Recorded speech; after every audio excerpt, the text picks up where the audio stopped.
Inshuti namwe bakunzi b'ibiganiro cyo konsamiriza voix d'espoir ijwi riremesha ndabaramukije nongera ndabana ikaze mu kiganiro tubungabunge amagara yacu. Mu kiganiro tubungabunge amagara yacu cuno munsi muri kumwe na Dina Kwizera nkuko musanzwe mubimenyereye. Konsamiriza voix d'espoir ijwi riremesha ikaba yagendeye ibitaro by'umwizero by'ikibuye biri mu ntara ya Gitega komine Gishubi neza na neza ku mutumba wa Kibuye ahasanzwe hakorera ivyo bitaro. Mu kiganiro cy'uno munsi rero tuzakuganira na cyane kubijanye n'ivyo kugorora imitsi n'amakonyera. Turi kumwe rero no muganga Igiraneza Fabienne akaba ari umuganga ajejwe kugorora imitsi n'amakonyera. Araza rero kutubwira insiguro y'iyo ndwara canke atubwire insiguro y'amakonyera, atubwire ibimenyetso umuntu afise ikibazo c'amakonyera canke aba yaragize ikibazo cyo mu mitsi. Araza kutubwira ibimenyetso biranga abo bantu, yongere kandi anatumenyeshe mbega ubuhinga bakoresha kugira ngo bashobore kugorora abo bantu bafise ico kibazo ubwo aribwo. Tudatevye rero tukaba tugomba tumuhe kaze abaramutse, hanyuma tuce tutuga kwijambo. Mwaramutse neza Fabienne? Ego, tunezerewe no kubana namwe muri kino kiganiro. Mumeze neza hano Kibuye? Ego, mwoshobora kuramutsa abiko barakurikirana Insamiriza voix d'espoir ijwi riremesha? Ndaramukije cyane abakunzi b'Insamiriza voix d'espoir ijwi riremesha. Ego, tugusanze hano muri kano karere usanzwe ukorera umurimo wawe wa misi yose. Mbega mwoshobora kubanza mukadusigurira neza iyo tuvuze abantu bafise ikibazo c'imitsi n'amakonyera, ivyo musanzwe mukoramwo mukagorora umuntu abafise ico kibazo, aha mudusigurira ko ivyo ntiba bimeze gute? Bavuze imitsi n'amakonyera, ubwo buvuzi dukoresha bwitwa kinesiotherapy. Ubwa mbere ngerageje kubusigura. Kinesiotherapy ni ijambo rigizwe n'amajambo abiri. Kinesis ni mu grec, ni rurimi rw'ikigiriki, bisigura ngo mouvement. Thérapie bisigura traitement. Uvuga rero ngo ni traitement par le mouvement. Ngerageje kubisigura mu kirundi, ngaha kinesiotherapy ni uburyo bwo kuvura tudakoresheje ibintu by'ibinini, ibishinge cyangwa ibindi bintu byo kunywa, ariko kenshi usanga turiko turakoresha amaboko cyangwa ibindi vyuma nyene amakaye yabigenewe. Ego, murakoze cyane. Ni zihe ndwara musanzwe bisaba ko muvura canke bisaba yuko mubigisha kugorora umubiri akenshi mu babifatiye hehe? Iyo kinesiotherapy isanzwe nayo ifise ayandi mashami yayo. Aho novuga nka neurologie adulte, ikintu bita neurologie adulte, ni ahantu usanga kenshi harimo ntazi nk'uburorero indwara bita AVC, accident vasculaire cérébral. Rero uwo murwayi kenshi usanga yaragize paralysie y'uruhande rw'umubiri, ugasanga ukuboko, kuguru ntibigikora, yaragize paralysie. Niyo kenshi tukunze kuronka. Hariho indwara usanga bita maladie de Parkinson, nazo nyene ni indwara usanga zikunda gufata abantu bakuze, zifatira nyene mu bwonko. Ego, amasclerose en plaque n'izindi ndwara nyene. Hariho kandi n'ikintu twokwita branche ya neurologie enfant cyangwa neurologie pédiatrique. Aho naho kenshi dusanga y'abana. Abo bana kenshi usanga baragize indwara bita paralysie cérébrale. Iyo ndwara ikunze kuza kenshi iyo umwana yavutse yarushe, ugasanga ubwonko bwiwe buragize ikibazo kubera kumbura oxygene itashoboye gushikayo.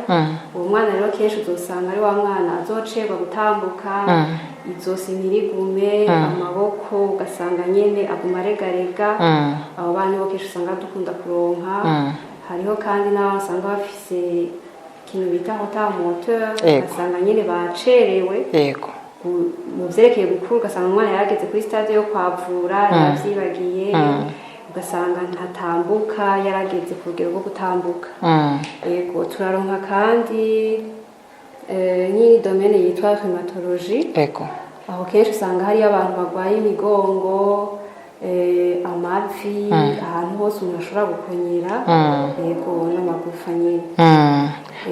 Yego turavye ibikoresho tubona hano musanzwe mukoresha mu gufasha ababa bafise ikibazo bisaba ko mubagorora, bimwe mu byo tubona ngaha mutubwiye nk'umwana aba yaratevye gutambuka, muri bino bikoresho mbona ngaha anye murafite ico mukoresha kugira ngo mushobore kwigisha uwo mwana gutambuka? Umwana aba yaratevye gutambuka, defwa wowe nyene uramufasha ukamutambukisha. Aha muri ibi bikoresho ivy'abana nta birimwo, ariko mu ngaho yahindani hariho ahantu ushobora kumuryamika ukamugorora, ukamukoresha iyindi myimenyerezo nyene y'umwana, ukamwigisha kwavura, guhindukira, ku izosi, kwitena. Ego kino gikoresho mbona ndi hagati yaco, iki naco gisanzwe kijejwe iki? Igikoresho bacita parallele. Rero iki gikoresho ni ikintu cyo gufasha abantu kenshi baza nk'uwo ndakubwiye ubaba yaragize AVC, usanga gutambuka bitagikunda. Rero ngaha bagerageza nyene kumumenyereza, kumushindani, agafata ukamwigisha gutambuka. Aho hose n'amayesikariye byose byo kwigisha gutambuka. No kuvuga biragera n'igihe mumwigisha kuduga kuri no maesikariye, ibi vyuma mbona nivyo yishikikiza kugira ngo ashobore gufata. Ndabona izindi nkoni, izi nkoni mbega zikoresha abantu baba bafise ikibazo ikihe? Akenshi turakira abantu usanga baragize ama-accident, amaguru ntakora, ugasanga nyene gutambuka zaragoranye, cyangwa ugasanga baraciye n'umuguru. Rero izi nkoni nizo kumenyeza gutambuka, biva naho bafise ukuguru kumwe barashobora gushinga agataruka, canke kumwe kubabara nyene akagerageza kugira ko buke buke azakoresha ikibekiye. Nabonye akandi kantu kameze nk'akicuma, ndakaravye mukanyegereje gato akakuma nako gasanzwe kajejwe iki? Ako kuma nako gutambuka ventilateur. Ni abo bantu nyene biba bigorana gutambuka hose, nako kubigisha gutambuka nyene akaza aratambuka bukebuke gushika aho azoshobora gutambuka ibekiye, ashobora kureka sinzi ndabona akandi ikindi gikoresho nk'iki, sinzi ko naco kiri mu bisanzwe bikoreshwa muri uko kugorora abafise ikibazo. Naco nyene n'igikoresho dukoresha turi ngaha ayo twashizeko ivyuma nico gukomeza amaboko nk'abo bantu baba baragize ama-accident, usanga biba ngombwa yuko bagendera ku mabeki. Urumva muri ico gihe kubera inguvu nyinshi ziba ari zo mu maboko, bisaba yuko imiskre zino zikomera kugira ashobore gutambukira kuri beki. Ndabona kiraduga congera kimanuka. Aho washizeko ivyuma amapwa kugira ngo aterure kusa inguvu zikaca ziba nyinshi ino kuri kote superieur. Kubera yakoresha ariko tambuka. None muhora mubona ko habaye ikintu nyene ca bakize canke habaye hinduka bivanye n'ibi bikoresho ngorora mubiri muba mwabahaye ngo bakoreshe? Gome cyane barakira. Nivyo ko hariho umuntu aza yaracerewe canke ugasanga bikavana na gravite y'indwara, uburemere bw'iyo ndwara, ugasanga ntituparuvenye gushika kugira neza na neza nk'uko vyari yahora, ariko uko biri kose ukabona ko hari ikintu ciyongereye barakira. ego reka twibutse ko baradukurikirana ko turi mu kiganiro tubungabunge amagara yacu. Uno munsi murabona aho turi ahantu hari ibikoresho bifasha umuntu yagize ikibazo kugorora umubiri, ufise amakonyera, ufise ikibazo c'imitsi. Tukaba turi kumwe na muganga Igiraneza Fabienne, mukurikiranye neza, mwumvise ko ari umuganga azi kubisobanura neza. Fabienne, urazi kubisobanura neza by'ukuri, biragaragara yuko wakurikiranye bino vyigwa vyo kugorora abantu bafise ibibazo bitandukanye, na cyane cyane by'imitsi n'amakonyera. Mbega twebwe twinjiye ariko nta muntu tuhabonye, byoba bisigura ko atabahari canke bafise igihe baziramwo canke murabagorora bagaca bataha?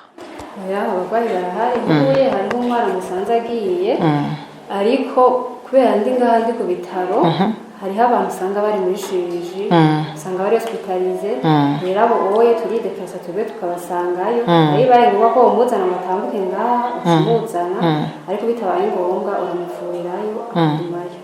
None ari mu bitaro mwitwajije utu dukoresho kugira ngo mutubashire mushobore kubagororera bariyo?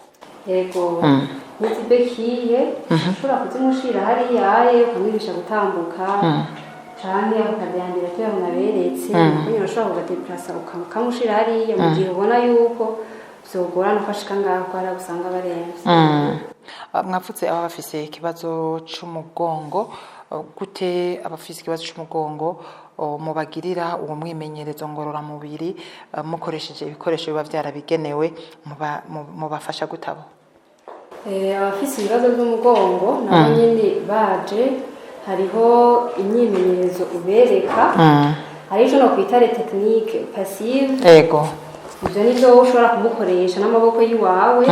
Hariho n'ibindi twita technique active, ni kuvuga yuko ari byo umubwira wenyine akagira, nimba ari umubwira ati atambuke yanyaruka ngaho ku maeskaliye, canke hari aho usanga hari nk'amakinga, ayo oyo tumubwira akabanza akayikanyara kugira ngo agire echauffement, kumusahejeje ivyo uramugirira bivanye n'abasinya afise, ibimenyetso aba afise, uca umubwira nk'ibintu bita amaetirement, ukagira n'ibindi dukoresha amatekinike antalgique, agiye biba ngombwa ko umugirira massage cyangwa ukamushira ko ibintu bishushe, ibintu twita bouillotte. Hariho abo usanga bavuka ugasanga bafise amaguru bita ubugaru, cyangwa usanga bafise amaguru usanga bavuga ngo n'amaparenthèse. Mbega bakiri bato babazanye hano, murashobora kubafasha amaguru mu gihe yabaye ubugaru agahindukira, canke mu gihe uzosanga ari umwe dusanga afise amaparenthèse bigakunda agashobora kugira agasubira ku murongo akamera neza akaduga ameze neza? Abana bafise mwene utwo tubazo, twebwe ngaha hariho ibikoresho tubura. Kuvuga ngo abantu bavura abo bana kenshi baba bafise service bita orthopédie. Rero nk'uwo mwana aje ngaha uca umwonyanta akagenda ahantu bita muri Senar, kubera hoho bashobora kumushirako isima. Hama baje kumushirako isima, bobo hariho ibirato baba barakoze imisi iheze bakabimuha, bivanye n'ico gihe baba bamuhaye, nimba ari indwi zibiri canke bivanye n'ingene bamubona ukwezi, bagaca bamuha ivyo birato kugira baforce iyo collection baba bagize par plâtre. Rero muri ico gihe abo bana tuca tubarungika muri Senar.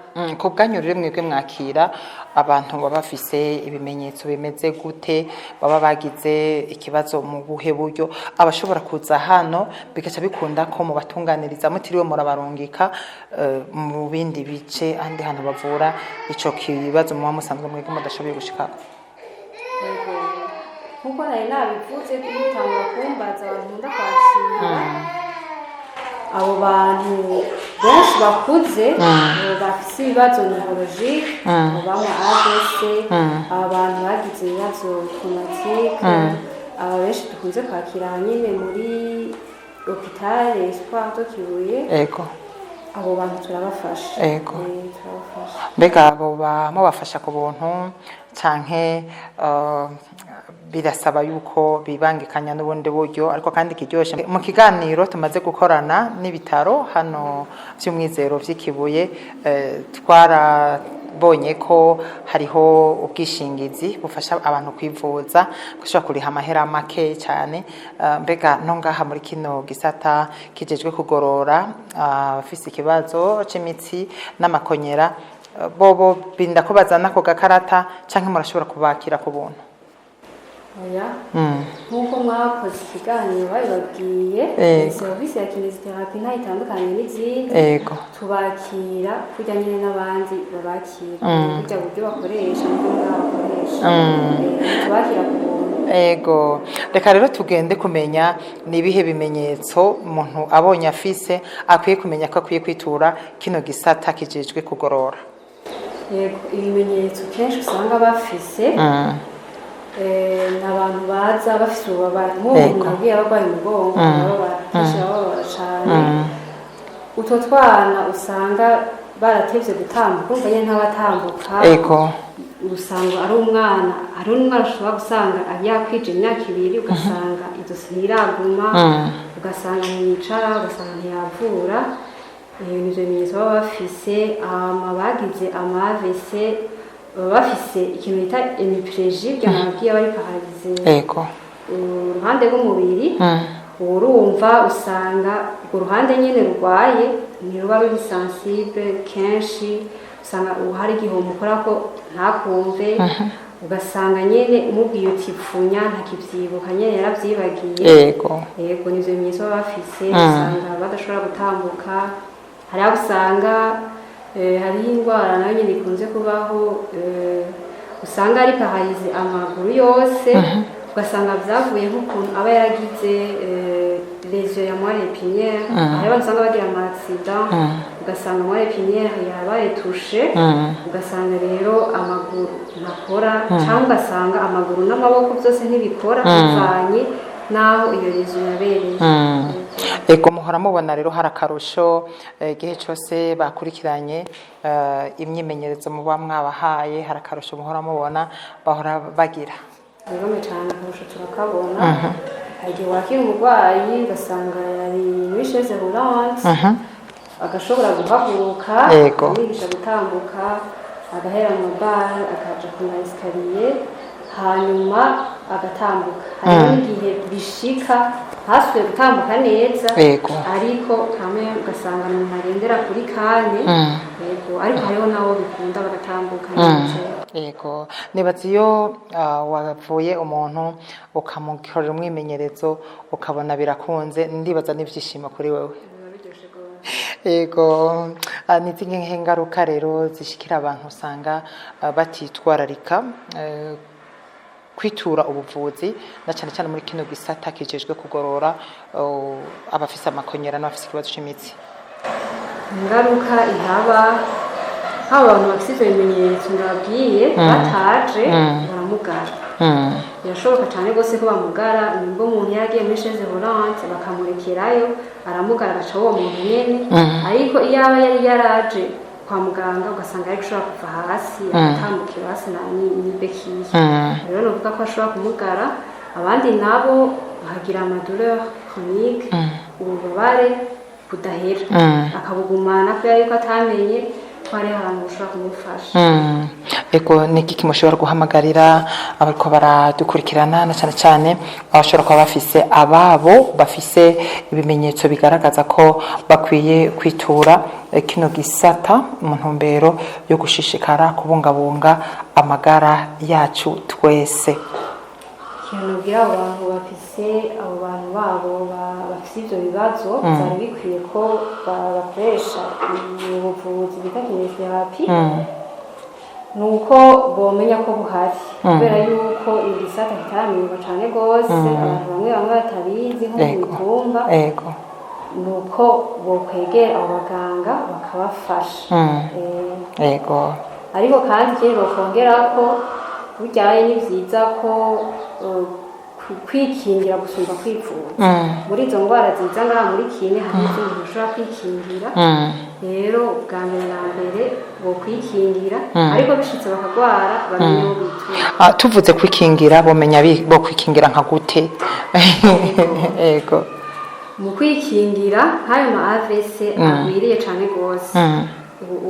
Kenshi n'atari mwisi yose usanga yavuye ku ma hypertension. Yego. Ivuduka ry'umurindi w'amaraso. Ibyo nabyo kenshi hariho uburyo bwo kuvyikingira. Yego, kureka ibintu bimwe bimwe inzoga, itabi cyangwa nk'inzoga ukagera ku rugero rutoya ko hariho bidakunda ko bayihera. Yego. Hama itabi n'iribi, hama kugabanya umuvyibuho. Yego. Hama kuguma uri active. Mukora. Nturindire yuko ukora siporo ko abaganga bayikwandikiye. Ego. Ego. Reka rero dukundire tumushimira cyane Giraneza Fabienne ya banyina mu kino kiganiro. Fabienne turagushimiye cyane. Ego, twizera ko n'ikindi gihe tugarutse tuzoshishikara kuganira neza kugira ngo dushishikare gukaburira abene gihugu kugira ngo ufise umwana afise ikibazo bisabwa akagororwa ntibabagumize mu nzu kugira ngo biture ubuvuzi kugira ngo dushishikare kwegereza gushikira ihangiro ry'igihugu rivuga riti igihugu cifashe 2040 igihugu giteye imbere 2060 twese rero twifuza gushika muri iyo mbona kazoza ata muntu akibangamiwe no kuba agendana ubumuga butandukanye kandi igororero ryarabayeho. Reka rero mu nkundire dushimire buri wese yabanye natwe muri kino kiganiro aho twabagiye ku kiganiro twagikoreye ku bitaro by'umwizero biri Ikibuye mu ntara ya Gitega komine ni Gishubi neza na neza umutumba no wa Kibuye. Dina kwizana kumwe namwe muri kino kiganiro mbashimire cyane shimira na ingenieur bienvenue niyo nkuru inyuma kamera yatumye iki kiganiro kigenda neza na utaha. Bye bye.